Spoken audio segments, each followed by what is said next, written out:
नमस्कार, स्वागत है आप सभी का। मैं हूं आपके साथ विपिन कुमार शर्मा और इस क्लास में हम पढ़ रहे हैं राजस्थान का करंट अफेयर्स।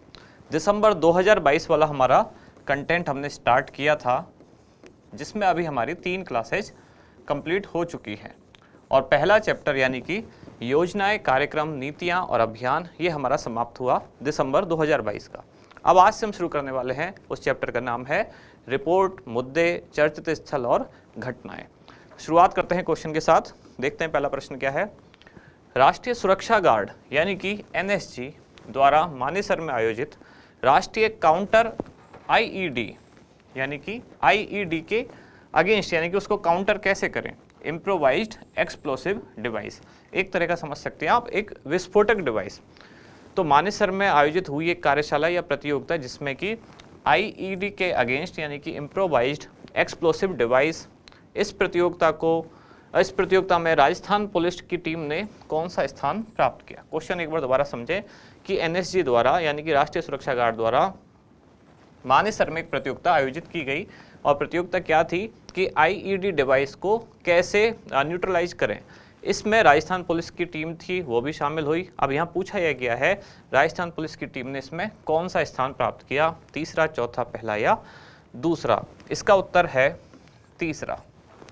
राजस्थान पुलिस की टीम के कुल 16 सदस्य यानी कि 16 सदस्यों की ये टीम थी जो शामिल हुई, जिसका नेतृत्व किसने किया, तो डीएसपी रैंक के अधिकारी, कौन, क्या नाम है इनका, नरेंद्र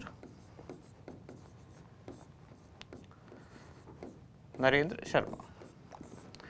इन्होंने इस टीम का नेतृत्व किया। ये मुख्यमंत्री की जो सुरक्षा वाली टीम होती है, पुलिस टीम यानी कि मुख्यमंत्री सुरक्षा प्रकोष्ठ, उसमें ये डीएसपी हैं। इनके अंडर में 16 सदस्यों की टीम ने इसमें भाग लिया और राजस्थान पुलिस ने इसमें तीसरा स्थान प्राप्त किया।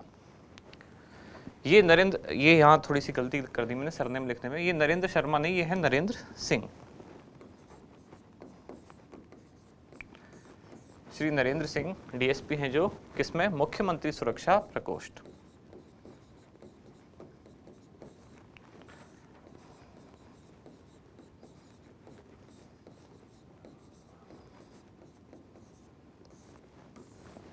ठीक है, क्लियर बात। बढ़े आगे, आप चाहें तो स्क्रीनशॉट ले लें। अगला क्वेश्चन है, डॉक्टर अंबेडकर उत्सव धाम योजना में राजस्थान को देश भर में कौन सा स्थान प्राप्त हुआ। स्थान पूछा गया, पहला, दूसरा, तीसरा या चौथा। अब समझना हमें यह है कि डॉक्टर अंबेडकर उत्सव धाम योजना क्या है। ये योजना, इस योजना के तहत जो गांव हैं उनमें सामुदायिक भवनों का निर्माण किया जाता है। तो पहली बात तो केवल सिंपल सी ये है, गांवों में क्या बनाना, सामुदायिक भवन निर्माण। योजना किससे संबंधित है, सामुदायिक भवन निर्माण से संबंधित है, पहली बात तो ये। दूसरी बात, गांवों में जो सामुदायिक भवन निर्माण किया जाएगा, कौन से गांवों में किया जाएगा, तो वो गांव जो प्रधानमंत्री आदर्श ग्राम योजना में चयनित हैं, केवल उन्हीं गांवों में किया जाएगा प्रधानमंत्री आदर्श ग्राम योजना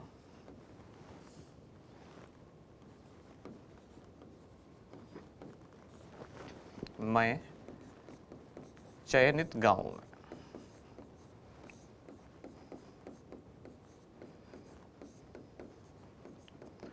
प्रधानमंत्री आदर्श ग्राम योजना में चयनित गांवों में सामुदायिक भवन का निर्माण किया जाएगा। तो इस योजना के तहत राजस्थान में कुल कितने गांव चयनित किए गए, तो 568 गांव राजस्थान में चयनित किए गए। इनमें से सर्वाधिक 103 गांव किस जिले से हैं, वो हैं श्रीगंगानगर।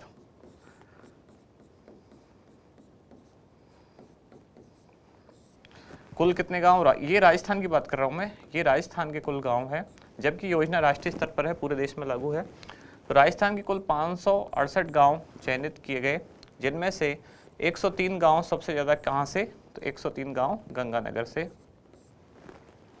और इस तरह से राजस्थान को पूरे देश में कौन सा स्थान प्राप्त हुआ, दूसरा स्थान प्राप्त हुआ। योजना का संचालन किसके द्वारा किया जाता है, संचालन किया जाता है सामाजिक न्याय एवं अधिकारिता मंत्रालय।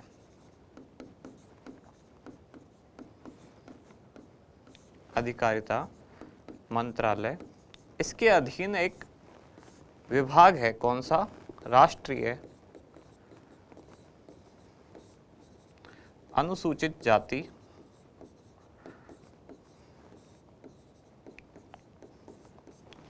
वित्त एवं विकास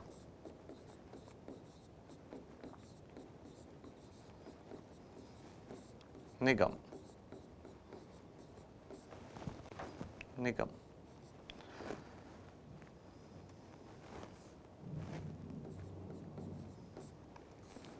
क्लियर सारी बात? योजना क्या है कि सामुदायिक भवन का निर्माण किया जाएगा।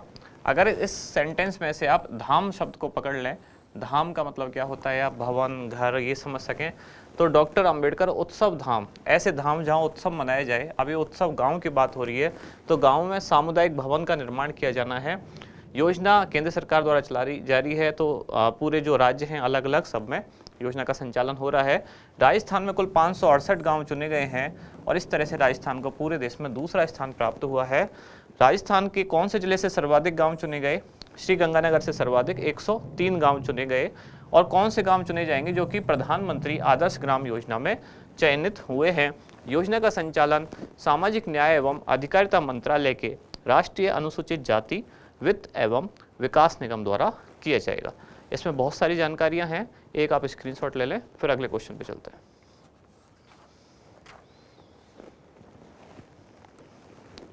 अगला प्रश्न है राजस्थान ग्रामीण आजीविका विकास परिषद, इसको ही शॉर्ट में क्या कहते हैं हम? राजीविका।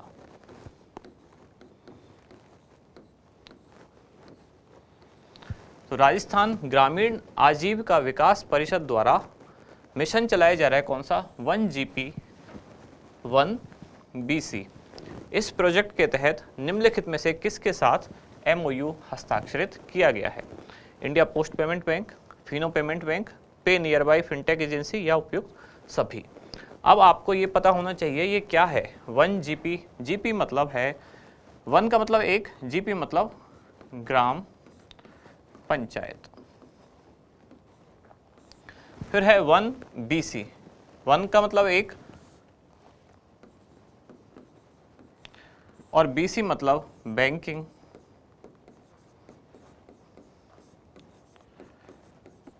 कोरेस्पोंडेंट। आपने पढ़ा भी होगा, सुना भी होगा और हमने हमारी क्लास में भी बताया था, एक प्रोग्राम चलाया जा रहा है जिसका नाम है BC सखी।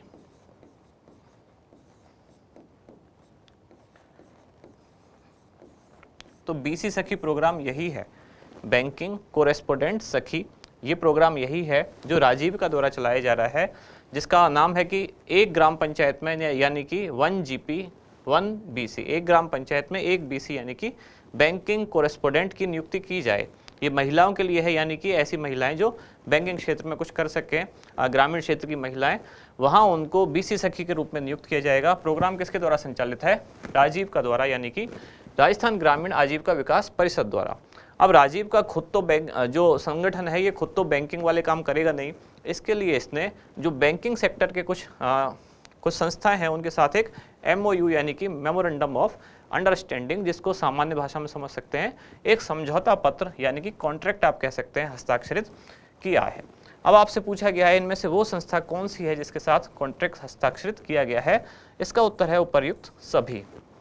BC सखी प्रोग्राम के तहत ये निर्धारित किया गया है कि राजस्थान के जो सभी 33 जिले हैं वो सभी इस योजना के दायरे में आएंगे, जिनमें से अभी तक इन दोनों जो बैंक हैं, कौन कौन से? इंडिया पोस्ट पेमेंट बैंक और फिनो पेमेंट बैंक, इन दोनों के साथ 17 जिलों में BC सखी नियुक्त करने का MOU हस्ताक्षरित किया गया है। पे नियर बाई फिनटेक एजेंसी, इसके साथ 8 जिले, जो बाकी के 8 जिले हैं उनमें BC सखी नियुक्त करने का MOU हस्ताक्षरित किया गया है। इस तरह कुल कितने हो गए? 17 और 8 कितने हो गए? 25। राजस्थान में कुल जिले कितने हैं? 33। तो बाकी के जो 8 बचे हैं उनके लिए किसके साथ MOU किया गया है? तो बाकी के जो 8 बचे हैं उनके लिए है Airtel payment bank. Airtel payment bank. तो इस तरह से ये 4 वो ऑर्गेनाइजेशन है जिनका संबंध किससे है, बीसी सखी कार्यक्रम से। ये कार्यक्रम किसका है, राजस्थान ग्रामीण आजीविका विकास परिषद यानी कि राजीविका का, जिसमें हर ग्राम पंचायत में एक एक बैंकिंग कोरेस्पोंडेंट महिला नियुक्त की जाएगी। तो चारों के नाम याद रख लेंगे, क्या क्या है, इंडिया पोस्ट पेमेंट बैंक, दूसरा फिनो पेमेंट बैंक, तीसरा पे नियर बाई फिनटेक एजेंसी और चौथा एयरटेल पेमेंट बैंक।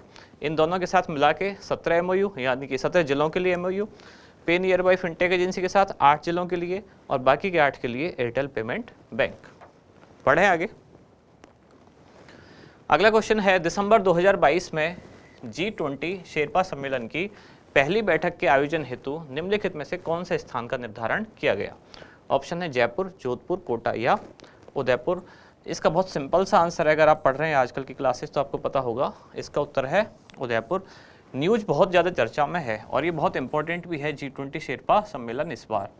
अब मैं आपसे केवल एक बात कहना चाह रहा हूँ, इसको मैंने बहुत डिटेल में बताया है सुजस वाली क्लास में, तो आपसे एक रिक्वेस्ट है कि जो क्लास नंबर कौन सी 104, सुजस की क्लास नंबर 104 जो कि 6 दिसंबर की क्लास है, उसको आप एक बार प्लेलिस्ट में जाके ढूंढें और उस क्लास को ज़रूर देखें।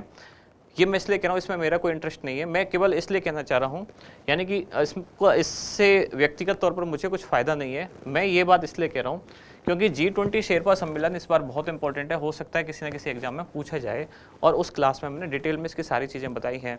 G20 शेरपा सम्मेलन क्या होता है, G20 शिखर सम्मेलन क्या होता है, भारत इसका अध्यक्ष कब से कब बना, भारत के कौन हैं जो भारत के शेरपा हैं, चलो उनका नाम मैं लिख देता हूँ, अमिताभ कांत। शेरपा सम्मेलन और शिखर सम्मेलन में क्या अंतर होता है, 17वां सम्मेलन कहाँ आयोजित हुआ, 18वां कहाँ होने वाला है, एक बार मैं लाइन में बता देता हूँ, फिर भी आप जाके क्लास जरूर देखें। 17वां सम्मेलन जो कि 2022 में आयोजित हुआ, कहाँ, इंडोनेशिया के बाली में। कौन सा, 17वां G20 शिखर सम्मेलन की बात कर रहा हूँ, शिखर सम्मेलन ये कहाँ हुआ, बाली, इंडोनेशिया। और 18वां ये भारत में आयोजित होगा कब, 2023 में। वर्तमान में G20 का अध्यक्ष कौन है, वर्तमान में G20 का अध्यक्ष है भारत। किसका अध्यक्ष है,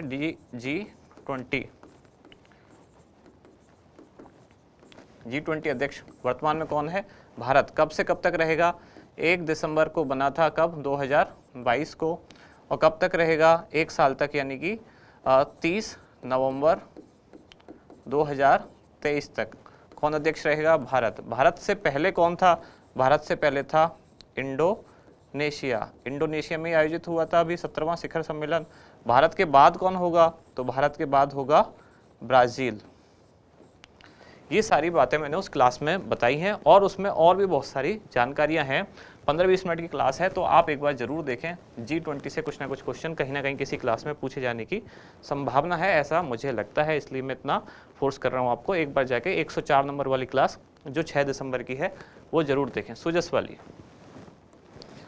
आगे, सौर ऊर्जा उत्पादन में राजस्थान देश भर में कौन से स्थान पर है, पहले, दूसरे, तीसरे या चौथे। सौर ऊर्जा के उत्पादन में राजस्थान देश भर में कौन से स्थान पर है, तो राजस्थान इसमें है पहले स्थान पर। और ये कब के आंकड़े की बात कर रहा हूँ मैं, ये लेटेस्ट, हम कौन सा करंट अफेयर्स पढ़ रहे हैं, हम पढ़ रहे हैं दिसंबर 2022 का। तो दिसंबर 2022 तक के आंकड़ों के अनुसार सौर ऊर्जा के उत्पादन में राजस्थान देश भर में प्रथम है। तो राजस्थान में सौर ऊर्जा से अभी तक कितना उत्पादन हो रहा है, 16,060 मेगावाट। किससे, सौर ऊर्जा से। और ये देश भर में किसी भी राज्य का सबसे ज़्यादा सौर ऊर्जा उत्पादन है। सौर ऊर्जा से 16,060 मेगावाट। पवन ऊर्जा से राजस्थान में कितना है, पवन ऊर्जा से है 4,576 मेगावाट। आप ऐसे भी याद रख सकते हैं, 4, 5, 6, 7 होना चाहिए, वैसे तो गिनतियाँ ऐसी होती हैं 4, 5, 6, 7, ये बस 4, 5, 7, 6 है, यानी कि 4, 5, 7, 6 होना चाहिए, 6, 7 पर 4, 5, 7, 6, 4,576 मेगावाट किसमें, पवन ऊर्जा में। फिर क्या बचा, तीसरा बायोमास। बायोमास से कितना उत्पादन है राजस्थान में, 125 मेगावाट। और एक और है इसमें लघु हाइड्रो प्लांट, लघु हाइड्रो एनर्जी या ऊर्जा, इससे कितना है राजस्थान में, तो लगभग 24 मेगावाट, ये लगभग है। याद रखने के लिए 2 खास चीज़ें हैं, सौर ऊर्जा, पवन ऊर्जा।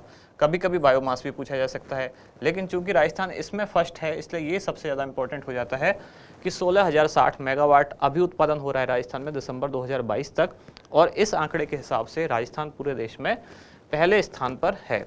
अब राजस्थान में एक सौर ऊर्जा नीति लाई गई थी, कब? 2019 में।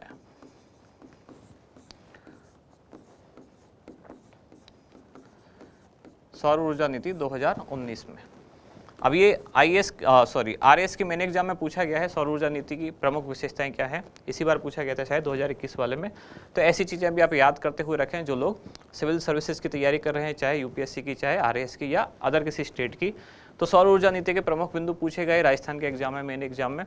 अब सौर ऊर्जा नीति 2019 का ही एक पॉइंट था और उसमें ये था कि 2024-25 तक राजस्थान में सौर ऊर्जा से कितनी एनर्जी उत्पादन का लक्ष्य है? 30 गीगावाट। 2024-25 तक 30 गीगावाट यानी कि 30,000 मेगावाट ऊर्जा उत्पादन का लक्ष्य रखा गया। अभी कितनी है क्षमता, अभी कितनी उत्पादन हो रही है? तो 16,060 मेगावाट यानी कि लगभग 16 गीगावाट अभी उत्पादन हो चुका है दिसंबर 2022 तक। लक्ष्य कितना है 2024-25 तक? 30 गीगावाट यानी कि 30,000 मेगावाट। ठीक है, इसका एक स्क्रीनशॉट जरूर ले लें, इसमें आंकड़े ज़्यादा हैं। फिर आगे बढ़ते हैं अगली क्लास में, अगली क्वेश्चन की तरफ।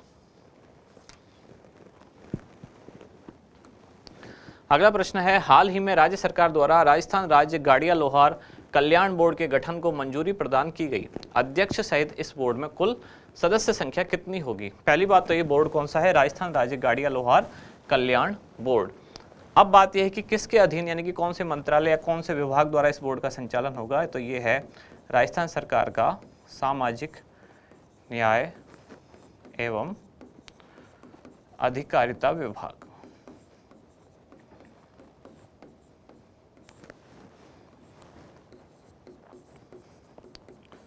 इसके तहत ये बोर्ड गठित किया जाएगा और इस बोर्ड में कुल कितने सदस्य होंगे यानी कि अध्यक्ष सहित कुल कितने होंगे? 7, जिसमें से एक हो गया अध्यक्ष प्लस एक उपाध्यक्ष प्लस 5 अन्य सदस्य। अब आपसे कुल पूछा गया है और साफ साफ लिखा भी हुआ है अध्यक्ष सहित, यानी कि सारे मिला के सब कुछ कितने हैं? तो कुल कितने हैं? 7। अध्यक्ष एक, उपाध्यक्ष एक और 5 अन्य सदस्य, इस तरह से कुल कितने हुए? 7। अगला क्वेश्चन, हाल ही में ऑडिटर ब्रेन स्टेम के उपचार को मुख्यमंत्री चिरंजीवी स्वास्थ्य बीमा योजना के पैकेज में शामिल किया गया। इस बीमारी को निःशुल्क इलाज देने के मामले में राजस्थान देश का कौन सा राज्य है? अब आपसे पूछा गया राजस्थान कौन सा राज्य है, इस तरह से तो क्वेश्चन इजी है। मेन इसमें उद्देश्य ये था कि आपको ये जानकारी दी जाए क्या कि ऑडिटर ब्रेन स्ट्रेम एक बीमारी है और इस बीमारी को अब मुख्यमंत्री चिरंजीवी स्वास्थ्य बीमा योजना के तहत शामिल कर लिया गया है और इसका राजस्थान निःशुल्क इलाज देगा और पूरे देश में ऐसा करने वाला राजस्थान पहला राज्य है। आपसे हो सकता है पहला, दूसरा, तीसरा ना पूछा जाए, लेकिन इस बीमारी का जो संबंध है कि अब चिरंजीवी स्वास्थ्य बीमा योजना में इसको शामिल कर दिया गया और राजस्थान सरकार द्वारा निःशुल्क इलाज दिया जा रहा है, तो कोई ना कोई सा डाटा या ऐसे या वैसे कैसे भी पूछा जाए। ऑडिटर ब्रेन स्टेम क्या होती है? ये दरअसल जैसे कॉक्लियर इम्प्लांट आपने सुना होगा,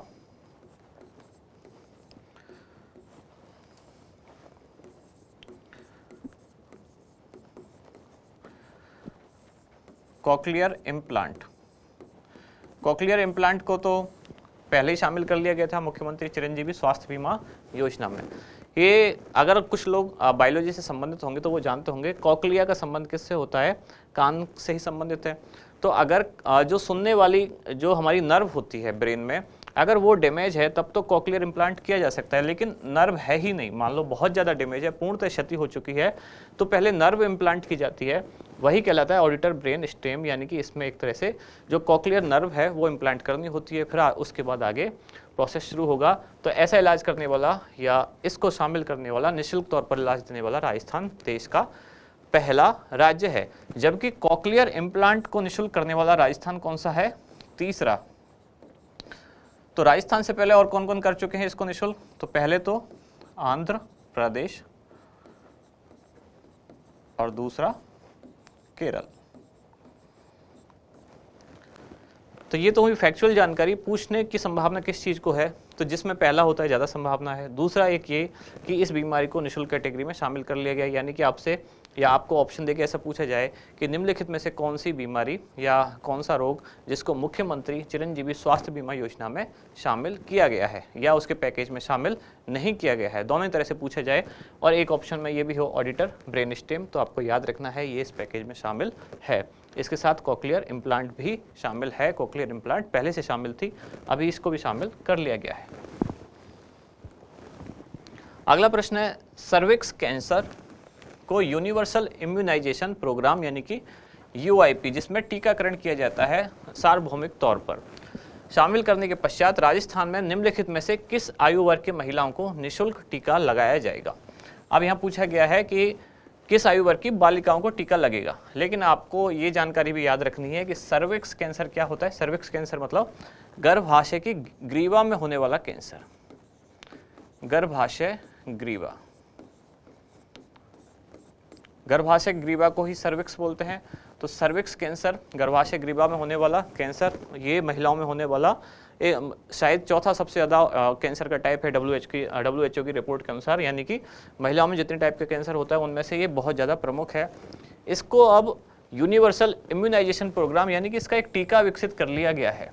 और ये टीका किसके द्वारा विकसित किया गया, तो एक स्वदेशी टीका ही विकसित किया गया है। कौन से इंस्टीट्यूट के द्वारा, तो जिसके द्वारा कोविशील्ड डेवलप की गई थी। कोविशील्ड पता होगा आपको, सबसे पहले जो टीका लगने लगा था भारत में कोविशील्ड लगने लगा था, फिर कोवैक्सीन। तो कोविशील्ड की ही जो कंपनी है यानी कि कौन सी, आधार पूनावाला वाली serum institute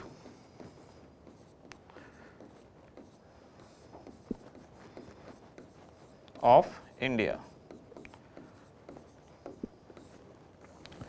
serum institute of India द्वारा एक स्वदेशी टीका विकसित कर लिया गया इसके लिए। और ये स्वदेशी टीका अब निःशुल्क लगाया जाएगा किस आयु वर्ग की बालिकाओं को, तो 9 से 14 वर्ष की बालिकाओं को ये टीका लगाया जाएगा, जो कि गर्भाशय की ग्रीवा में होने वाले कैंसर को रोकता है।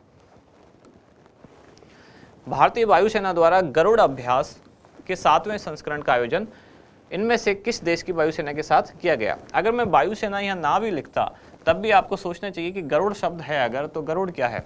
गरुड़ विष्णु भगवान का वाहन कहा जाता है। गरुड़ एक बड़ा पक्षी होता है, बड़ा गिद्ध की तरह, तो उसको गरुड़ कहते हैं। तो आप समझ सकते हैं कि ये वायुसेना से ही संबंधित है। अच्छा, मैं आपसे एक क्वेश्चन पूछता हूँ, देखते हैं कितने लोग इसको जानते हैं। कौन सा ऐसा देश है जिसकी जो विमानन कंपनी है वो गरुड़ एयरवेज के नाम से है, वो आप मुझे कमेंट्स में बताएं। तो भारतीय वायुसेना द्वारा गरुड़ अभ्यास के 7वें संस्करण का आयोजन किया गया। अब ये किस देश की वायुसेना के साथ किया गया, फ्रांस, रूस, अमेरिका या जापान। तो किसके साथ किया गया, ये फ्रांस की वायुसेना के साथ। और कहाँ, तो जो भारतीय वायुसेना स्टेशन है राजस्थान में, कहाँ है, जोधपुर में।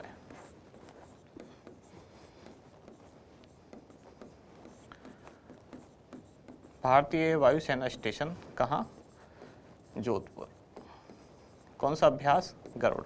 तो याद रखना है गरुड़ अभ्यास भारतीय वायुसेना से संबंधित है और भारत के साथ फ्रांस की वायुसेना ने ये इस अभ्यास में भाग लिया। अगला क्वेश्चन है ऑस्ट्रो हिंद 22। अब ये तो समझ में आ गया ऑस्ट्रेलिया और भारत का है युद्धाभ्यास। इसके पहले संस्करण का आयोजन कहाँ किया गया, जोधपुर, बीकानेर, बाड़मेर या जैसलमेर। एक और खास बात क्या है, ये पहला संस्करण है, तो पहली चीज इंपॉर्टेंट है, पहला संस्करण है तो पूछा जा सकता है कहाँ, तो बीकानेर में। बीकानेर में जो महाजन फील्ड रेंज है वहाँ इसका, महाजन फील्ड रेंज में भारत और ऑस्ट्रेलिया की सेना का जो युद्धाभ्यास है ऑस्ट्रो हिंद 22, इसके पहले संस्करण का आयोजन किया गया। आज की क्लास के क्वेश्चन यहाँ समाप्त होते हैं, लेकिन आपने कमेंट्स में एक पूछा था, उससे पहले भी 1-2 दिन पहले भी किसी ने पूछा था, जब हमने पढ़ाई थी कौन सी योजना पढ़ाई थी, उष्ण संरक्षण योजना। इसमें आप लोग थोड़े से कंफ्यूज हैं और आपका कंफ्यूजन सही है, होना भी चाहिए। कंफ्यूजन सही क्यों है, क्योंकि मैंने आपको बताया उष्ण संरक्षण योजना, जबकि एक और योजना संचालित है राजस्थान सरकार द्वारा, उसका नाम है उष्ण विकास योजना। ये जो मैंने आपको स्क्रीनशॉट लगाए हैं दोनों, ये राजस्थान सरकार की ही वेबसाइट है, यहाँ लिखा हुआ है, आप देख पा रहे होंगे। ये है animalhusbandry.rajasthan.gov.in, तो वहाँ से ही लिया गया है। दोनों पर मतलब उसी वेबसाइट पर ये दोनों जानकारियाँ हैं। अब क्या जानकारी है, जो उष्ण विकास योजना है यहाँ विकास याद रखें, यहाँ शब्द है विकास, वहाँ है संरक्षण। ऊष्ट विकास योजना ये पुरानी योजना है। ये कब शुरू हुई थी? ये 2 अक्टूबर 2016 को, ये 2016 की योजना है। इसमें केंद्र और राज्य दोनों पार्टिसिपेट करते थे। 40% हिस्सा था राज्य द्वारा, 60% वित्त पोषण था केंद्र द्वारा।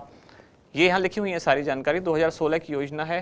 राजस्थान सरकार के एनिमल हस्बेंड्री जो डिपार्टमेंट है उसकी वेबसाइट से ली गई स्क्रीनशॉट है। तो यहाँ क्या क्या जानकारी दी गई 2 अक्टूबर 2016 को।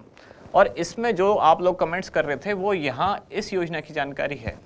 जैसे कि जो ऊंट का बच्चा है, नर या मादा जो भी बच्चा है उसका, अगर वो 1 माह तक की आयु होगी उसकी, तब पशुपालक को 3000 रुपये किस्त दी जाएगी। फिर उसकी आयु 9 माह तक होगी तब 3000 दिए जाएंगे, और फिर 18 माह की आयु होने पर 4000। इस तरह से कुल 10,000 की राशि, 10,000 कुल दिए जाएंगे। कौन सी योजना में? ये थी ऊष्ट विकास योजना। मैंने जो आपको बताया था 5-5 हज़ार की 2 किस्त बताई थी मैंने, और बताया था कि कुल मिला के कितने 10,000 दिए जाएंगे। ये कौन सी योजना है? ये है ऊष्ट संरक्षण योजना। अब आप पूछोगे फिर दोनों में से अभी वर्तमान में कौन सी चल रही है? क्या जो पशुपालक है जिसने ऊँट पाला हुआ है, क्या उसको 10,000 इस योजना के, फिर 10,000 इस योजना के, क्या उसको 20,000 कुल मिलने वाले हैं? तो ऐसा नहीं है। यहाँ आपको एक नोट भी लिखा हुआ है सरकार द्वारा मोटे मोटे लाल रंग से, क्या कि योजना अपडेशन कार्य प्रगति पर है। यानी कि वर्तमान में ये योजना चल रही है, लेकिन इस योजना का क्या प्रस्ताव जो था उसको अनुमोदित कर दिया गया है, यानी कि इसका जो प्रस्ताव है वो पारित हो गया है। तो जैसे ये योजना एकदम से लागू हो जाएगी तब इस हिसाब से मिलेंगे, यानी कि 5-5 हज़ार की 2 किस्तों में मिलेंगे। यहाँ लिखा हुआ है जैसे कि 5,000 रुपये ऊँट के बच्चे के 1 वर्ष पूर्ण होने पर, और 5,000 रुपये पशु चिकित्सक द्वारा पहचान कर टैग लगाने पर। टैग किसको लगेगा? जो मादा ऊँट और उसका बच्चा है उनको टैग, वही उनका आई कार्ड एक तरह से होगा, वही उनकी आइडेंटिटी होगी। किसी ने कमेंट्स में ये भी पूछा था कि वो आई कार्ड किसका बनेगा, मतलब पशु का बनेगा या पशुपालक का बनेगा? तो पशुपालक का आई कार्ड इस योजना के तहत नहीं। पशुपालक का आई कार्ड तो, यानी व्यक्तियों का आई कार्ड, जो मानव का आई कार्ड तो आधार कार्ड वाली योजना है जो केंद्र सरकार की, या तो वो कार्ड है, या फिर जो जन आधार योजना है वो कार्ड होगा, यानी कि हम लोगों के जो आई कार्ड हैं, या फिर निर्वाचन आयोग द्वारा चुनाव द्वारा जो वोटर आईडी है वो कार्ड होगा, या लाइसेंस होगा, ड्राइविंग लाइसेंस, या और ऐसा कुछ भी जो हम सबकी आईडी हो सकती है। तो इस योजना के तहत किसी व्यक्ति का आई कार्ड नहीं बनेगा। इस योजना के तहत पशु का एक तरह से आइडेंटिटी कार्ड बनेगा, और वो कार्ड कहना भी उसको ठीक नहीं है। दरअसल वो उस पर एक टैग लगाया जाएगा। आपने देखा भी होगा कई पशुओं के कान पर एक तरह का टैग लगा देते हैं, तो ऐसा ही इनको भी लगाया जाएगा, जो उसका एक तरह से आई कार्ड होगा। और जब ये टैग लग जाएगा तब किसान को मिलेंगे 5,000 रुपये, और जब वो ऊँट का बच्चा 1 साल का हो जाएगा तब दूसरे 5,000 रुपये। इस तरह से कुल 10,000 रुपये मिलेंगे। और जो पशु चिकित्सक है जो ये पहचान करके टैग लगाएगा, तो पशु चिकित्सक को भी इसमें हर एक टैग लगाने पर 50 रुपये दिए जाएंगे। 50 रुपये है, ध्यान रखें। 50 रुपये किसको? ये दिए जाएंगे जो वेटनरी डॉक्टर होगा, यानी कि पशु चिकित्सक। समझ में आई बात कि ये योजना आने वाली है, इसके प्रस्ताव को मंजूरी दे दी गई है। और प्रस्ताव को मंजूरी कब दी गई थी? ये दिया गया था 14 नवंबर। तो हम नवंबर दिसंबर वाले करंट अफेयर्स पढ़ रहे हैं। कोशिश हमारी दिसंबर की है, पर एक आध कुछ पुरानी चीज़ है तो उसको भी ले रहे हैं। और अभी ये योजना संचालित, अब आप जानते हैं 2016 की योजना है। 2016 के बाद सरकार चेंज हो गई, और ये एक प्रथा है, हर सरकार पुरानी का कुछ ना कुछ चेंज करती है, चाहे वो इस पार्टी की हो या उस पार्टी की हो। तो अभी तक जो चल रही है, इसमें यहाँ लिखा भी हुआ है अपडेट होने वाली है, अपडेशन का कार्य प्रगति पर है। और अब आगे इस योजना के इस प्रस्ताव को मंजूरी दे दी गई है, यानी मिलने वही 10,000 रुपये हैं। इन्होंने कहा कि हम 3 और 4 करके देंगे, इन्होंने बोला कि हम 5 और 5 करके देंगे, और पशु चिकित्सक को भी 50 रुपये देंगे। अब बात यह है, इससे दुविधा हमारे एग्जाम में हो जाती है, तो आप अपनी दुविधा का निवारण कर लें। ये पुरानी योजना है, अगर आपसे पूछी गई तो ये नहीं पूछी जाएगी, क्योंकि अभी ये अपडेट की जा रही है। इसका प्रस्ताव को मंजूरी दे दी गई है, तो पूछे जाने की संभावना इसी की है, जिसमें अभी इस योजना के लिए 2.60 करोड़ रुपए का वित्तीय प्रावधान भी किया गया है। और बजट 2022-23 में ऊँट संरक्षण योजना के लिए या ऊँटों के पशुपालन के लिए 10 करोड़ रुपए का बजट भी मंजूर किया गया था। इसमें से अब 2.6 करोड़ रुपए इसके लिए जारी किए जा चुके हैं। ठीक है, अब क्लियर हो गया, क्योंकि 2-3 बार आप लोग पूछ चुके हैं, मैं एक बार भूल गया था इसको बताना, आज फिर से किसी का कमेंट था तब मुझे वापस याद आया, ये चीज़ मुझे एक्सप्लेन करनी अभी बाकी है। अब हमारी जैसे कि हम क्लास रिवाइज करते हैं पुरानी, तो आज वाली यानी कि 50 नंबर हमारी हो गई, ये 49 वाली कल की क्लास है। पहला क्वेश्चन क्या था कल, एक्सटेंसिव एक्सप्लोरेशन कार्यक्रम का संबंध किस क्षेत्र से है, तो ये खनन क्षेत्र से संबंधित था। एक्सटेंसिव का मतलब होता है व्यापक या बड़े पैमाने पर, एक्सप्लोरेशन मतलब अन्वेषण या खोज, किसके द्वारा संचालित है, तो RSMET यानी कि Rajasthan state mineral exploration trust द्वारा प्रोग्राम चलाया जा रहा है, जिसमें इन खनिजों के होने की संभावना है। बांसवाड़ा क्षेत्र में गोल्ड, राजसमंद में एमरल्ड यानी पन्ना, बाड़मेर क्षेत्र में रेयर अर्थ मेटल्स और उदयपुर क्षेत्र में फॉस्फेट। अगला क्वेश्चन, नई राज्य युवा नीति के मसौदे पर हाल ही में 2 दिवसीय परामर्श कार्यशाला का आयोजन किया गया। निम्नलिखित में से किस वैश्विक संस्था द्वारा इसमें सहयोगी की भूमिका निभाई गई, तो कौन सी वैश्विक संस्था थी इसमें, यूनाइटेड नेशन पॉपुलेशन फंड यानी कि UNFPA भी कहा जाता था इसको, United nation fund for population activities. इसके साथ राजस्थान का कौन सा संगठन, राजस्थान युवा बोर्ड, इस कार्यशाला में या इस परामर्श की कार्यशाला में शामिल हुआ। अगला क्वेश्चन था, जनजातीय गौरव दिवस समारोह का राज्य स्तरीय आयोजन कहाँ किया जाता है या कहाँ किया गया, ये किया गया कहाँ, जयपुर में कहाँ, राजभवन जो राज्यपाल का निवास स्थान होता है, और 15 नवंबर 2022 को इसका आयोजन किया गया। 15 नवंबर को क्यों, क्योंकि इस दिन होती है बिरसा मुंडा जयंती।